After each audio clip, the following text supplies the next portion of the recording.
இன்ன வரைக்கும் வருத்தப்படுறது எது எது? என்னோட விஷயம் என்னன்னா, நான் எப்பவுமே அவங்க சைட்லேருந்து யோசிச்சிருவேன். ஸோ அதனால வந்து அது என்ன எதுவும் பெருசாக பாதிச்சதில்லை. ஆக்சுவலாக ஜெயிச்சதுக்கு அப்புறம் தான் நமக்கு நிறைய வருத்தம் வந்தது சினிமாவில் வந்து.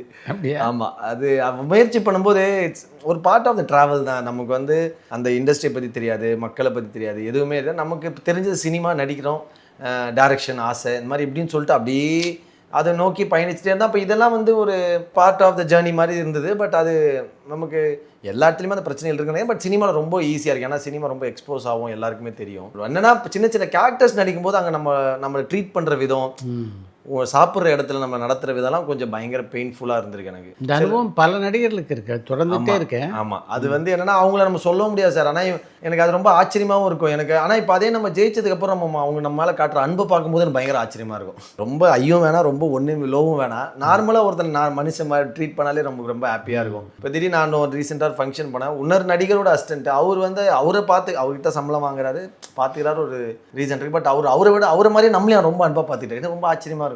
அண்ணா ஓகேண்ணான்னு சொல்லிட்டு எனக்கு. ஏன்னா சினிமாவில் ரொம்ப ஈஸியாக நம்ம கேட்காத ஒரு அன்பு பயங்கரமாக கிடைக்கும். அது வந்து என்னென்னா அது எல்லாருக்கும் நடக்குமானா கிடைக்கும். இப்போ நம்ம நம்ம சின்ன ரோல் பண்ணும்போது பார்த்தீங்கன்னு வச்சுங்க, அதில் வந்து கண்டு கூட மாட்டாங்க. எனக்கு பயங்கரமான எக்ஸ்பீரியன்ஸில் இருக்குது. ஏதாவது கேட்டால் ஏதாவது ஒரு விஷயம் கேட்டால் இல்லைன்னுவாங்க.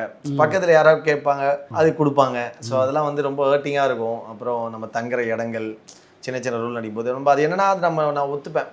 நான் ஒரு படம் நடித்தேன், ஒரு 5-6 படங்கள் நடிச்சுட்டு தான் அந்த படத்துக்கு போகிறேன். பட் எல்லாரையும் சேர்ந்து ஒரே வீட்டில் தங்க வச்சாங்க, ஒரு 15-16 பேரை. அந்த படத்தில் முதல் முறையாக அந்த மாவட்டத்துலேருந்து அந்த ஹீரோ ஃப்ரெண்ட்ஸாக ஒரு 3 பேர் நடிக்கிறாங்க. நான் வந்து ஒரு வீட்டில் என்ன அந்த வீட்டில் தங்கினா, அப்புறம் திரும்ப இன்னொரு இடத்துக்கு மாற்றுறாங்க. அங்கே ஒரு சின்ன லாட்ஜ் மாதிரி, அது ஒரு 10 நாள் அங்கே தங்கிட்டு இருக்கேன். அந்த பசங்க முதல் படம் நடிக்கிறாங்க. சினிமா பேர் இல்லாமல் அந்த ஊரில் ஸ்லாங் ஒன்று படு. அந்த பசங்களாம் அங்கே நடிக்க முடியாதுன்ட்டு, அங்கே தங்க முடியாதுன்ட்டு போயிட்டாங்க. அப்போ வந்து அதான் அது கொஞ்சம் இது ஏன் இப்படிலாம் பண்ணுறாங்க, நம்ம வாய்ப்புன்றது எவ்வளோ கஷ்டம், ஒரு வாய்ப்பு கிடையாது. இது வந்து இந்த இடத்துல வந்து நம்ம இந்த கம்ஃபர்ட் அதெல்லாம் எதிர்பார்க்காம நம்ம என்ன கிடைச்சதோ அதில் நம்ம கரெக்டாக ப்ரூவ் பண்ண தான் ட்ரை பண்ணணும்னு சொல்லிட்டு இதெல்லாம் பயங்கர இன்ட்ரெஸ்டிங். பட் ஆனால் ரொம்ப இந்த மாதிரி சீன் போடுறவங்க, இந்த ரொம்ப ஒரு மாதிரி நான் இதுதான் பண்ணுவோம் பண்ண மாட்டேன் ரூல் எல்லாமே கரெக்டாக நடக்கும். நம்ம ரொம்ப சைலண்ட்டாக ரொம்ப எல்லாமே ஓகே அட்ஜஸ்ட் பண்ணிட்டு போகல, நமக்கு எல்லாமே தவறாக தான் நடக்கும். ஸோ அது ரொம்ப ஒரு சோகமான விஷயம். அது என்னென்னா நம்ம இவ்வளோ சப்போர்ட் பண்ணுறாங்களே, இவ்வளோ பண்ணுறாங்களே, நம்மளுக்கு வந்து நம்மளை உயர்த்தி பேசணும், தட்டி கொடுக்க மாட்டாங்க.